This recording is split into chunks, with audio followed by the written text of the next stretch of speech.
Hello and welcome back to my channel.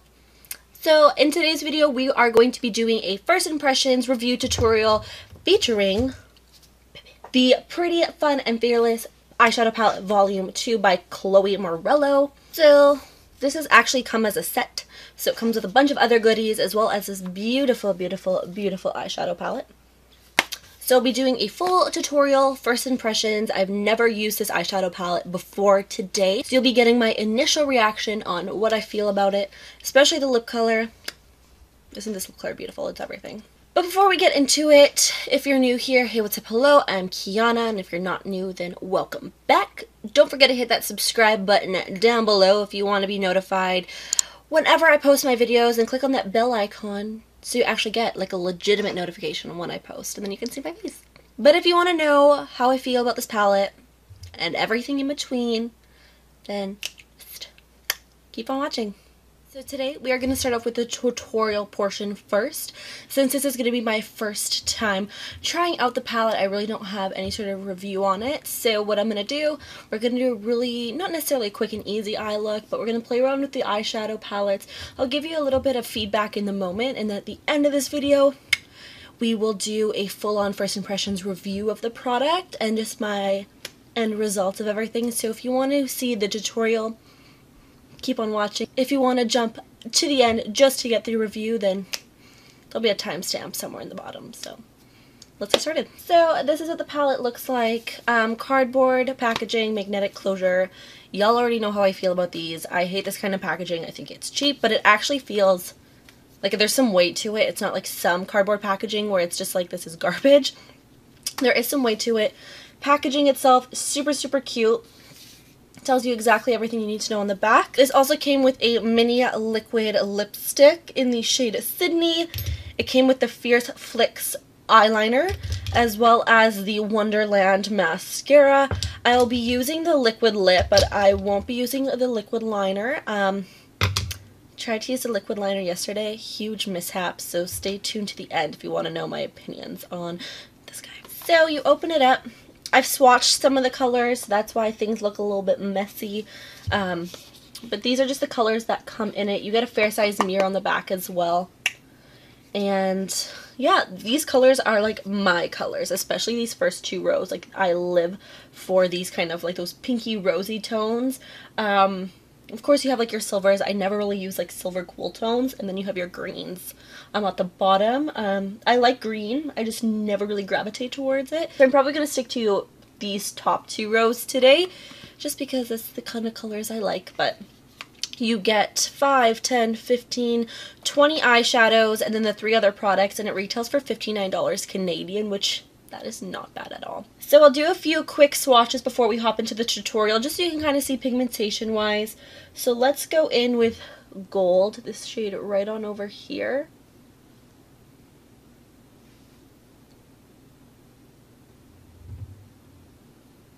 Ugh, living. Then let's do a little bit of Soul, so it's like that mossy kind of green. Very buttery to the touch as well, not chalky, not a whole lot of fallout. Pretty good pigmentation on that one. Definitely not as like metallized as the Gold, but overall not bad. A few other opinions I have on this palette. I like how we have your staples.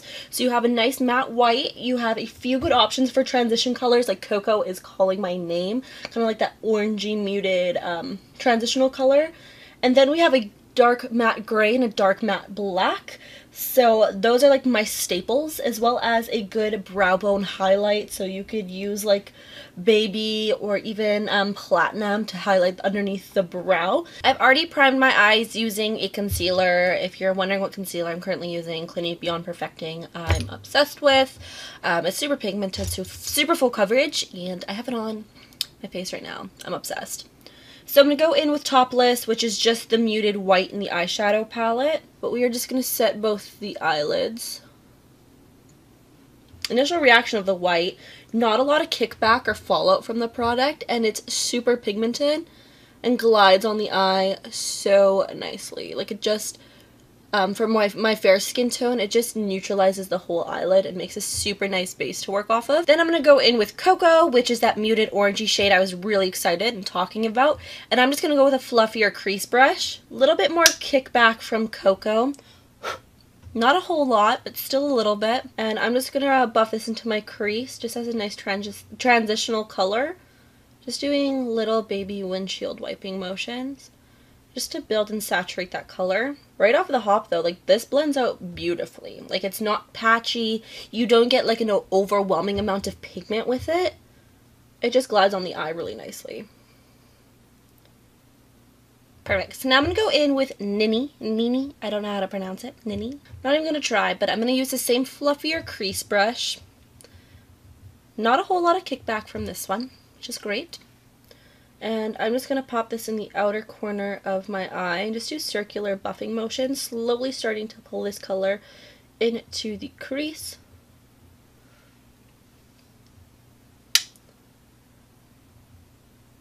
So the colors layer really nicely on top of one another, no patchiness or kind of uneven blending or pigmentation from the colors. And they blend together really seamlessly. No issue. A little bit more of like a faint sort of outer corner color, but I'm definitely going to deepen it up with a little bit of something. Next, I'm just going to go in with a little bit of Morello Cherry, which is a darker purple. It's like the last eyeshadow on the second row. And I'm just going to go in with my Urban Decay Naked Heat brush. I actually love this brush. It's a lot better than the other brushes that the Naked palettes have came with. But I'm just going to take the tapered end and focus this in the outer corner of my eye. Just start building up a little bit more depth and slowly start bringing that into the crease. So right off the bat, it's not insanely pigmented. I recommend probably with these eyeshadows packing them on a little bit more and then potentially blending them out after, just so you don't lose all your pigmentation when you try just blending on the eye. A little bit of fallout happening from Morello Cherry. I do notice a lot of fallout definitely underneath my eye, but definitely expected from darker eyeshadows. Like I don't expect absolutely no fallout. It's turning out really nicely though so far. I quite enjoy it. So we all know I have to try out the black, so I'm going to go in with Beauty. I am a sucker for a really good matte black eyeshadow that's not super streaky or patchy. So I'm excited to see how this one applies. So I'm going to go in with the exact same Urban Decay brush, just picking some up right on the tip of the brush and just popping this right in the outer corner of the eye just by like patting and then slightly blending out afterwards. So initial thought of the black, it's not extremely black. I've definitely tried like darker, more pigmented black eyeshadows, but it's not bad. It's not patchy. It applies really nicely. I guess you just have to layer it a little bit more if you want like a super intense black, but I'm not mad at it. You just have to layer it a little bit more if you want something like a little bit more intense, but I like it. Not mad. Perfect. So I'm going to go in with just a flat concealer brush and just a little bit of concealer, and I'm just going to start carving the inner corners of my eyes just to make a really nice opaque base. So any sort of iridescent eyeshadow that I pop on top is just going to stick a little bit better and pop a little bit more. So now I'm going to go with a really tiny like small packing brush, and I'm just going to take a little bit of, let's do gold. Gold is calling my name. I'm just going to pack that on the inner corner of the eye.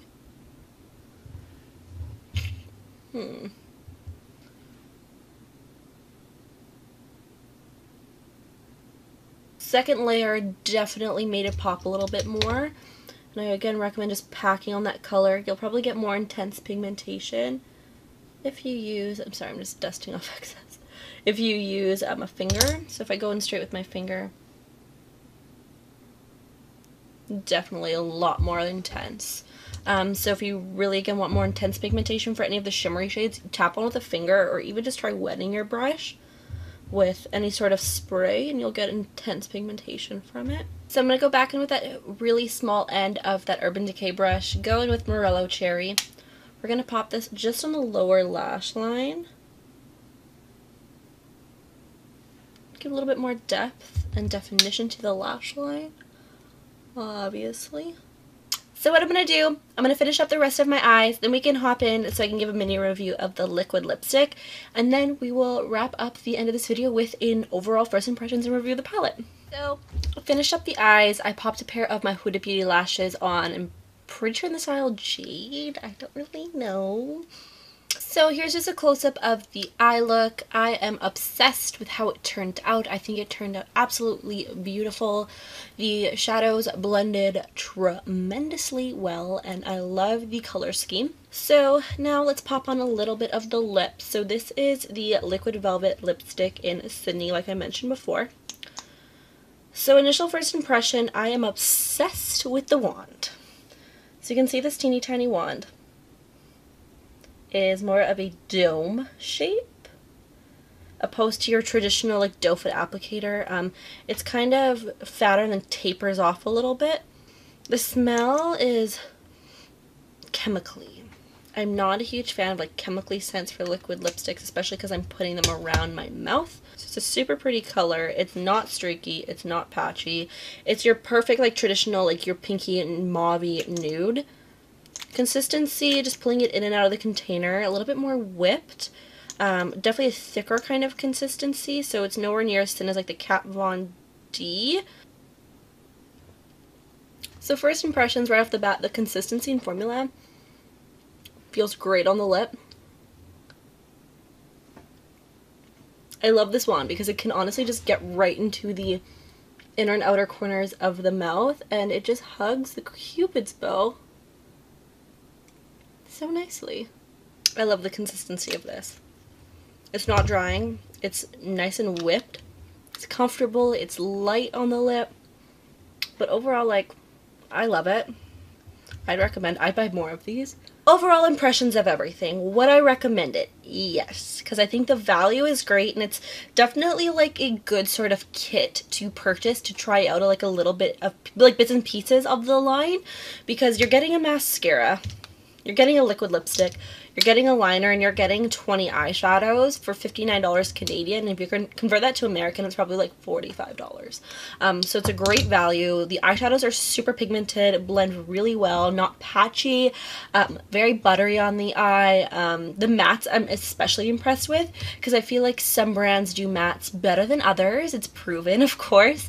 I feel like some matte eyeshadows from some brands are just very dry and they're chalky and they don't blend or sit that nicely on the eye. But these ones, even if I just tried out like the lighter spectrum of the matte shadows, I'm quite impressed. Impressed with the black, impressed with the white, and those are like the two most important eyeshadows for me. 10 out of 10, I would recommend. There is like a little bit of like pigmentation issues with like a few of like this color over here. I feel like I had to build it up a little bit more. But other than that, like, if you're wanting to try out the brand and just kind of want an eyeshadow palette where you're more so geared to these kind of colors, I would say yes, go ahead, purchase this guy. Didn't try out the mascara, so I can't really give my full thoughts and opinions on it. I wanted to like this liner so bad. It's like your Kat Von D liner, so your traditional sort of fatter felt tip line. It is budge proof. It applies like really, really, really nicely, but it is so watery. That's my main issue. Is when I was trying out this liner yesterday with a different eye look I was doing, I tried cleaning it up and it just went everywhere. Like, it's super thin and watery that it just smeared everywhere when I was trying to clean it up, and I was only using like the smallest bit of concealer and like an angle brush. Then I tried just taking like a little bit of a misting spray and misting it on my brush to try and clean it up, but it was just so watery that I was honestly like smearing everywhere and taking off my wing, and I honestly just dropped my products. I was like, I'm done. Overall impressions though, I would say if you want to try it out, do it. Like, if you're kind of contemplating it, like, I want to try out the brand, yada yada yada, I would do it. Like, it's great. The only thing I would say about it is like, I don't like cardboard packaging. If it was like a little bit more of like the plasticky secure packaging, because me traveling, I don't travel with anything with the cardboard packaging because I'm scared it's gonna shatter or it's gonna open. But I'd recommend this. So that is just the end of this first impressions tutorial on the Ciate Pretty Fun and Fearless Eyeshadow Palette Volume 2. If you like first impression tutorial review sort of videos, then let me know by leaving a thumbs up or hit that like button on this video, as well as let me know in that comment section down below. And you already know, hit the subscribe button if you want to see more of my face. I'm going to try to post more frequently. I just haven't had any time. I'm sorry. If you do want to keep up with me on my social media, it's Kiana Karens XO on everything, or Kiana_Karens if you want more of my personal account where I post all the selfies and my modeling pics. So yeah, that is just the end of this video. If you like it, leave a thumbs up and subscribe. Don't forget to subscribe. I'm waiting. Just do it. So yeah, I'll see you in my next one, and love you.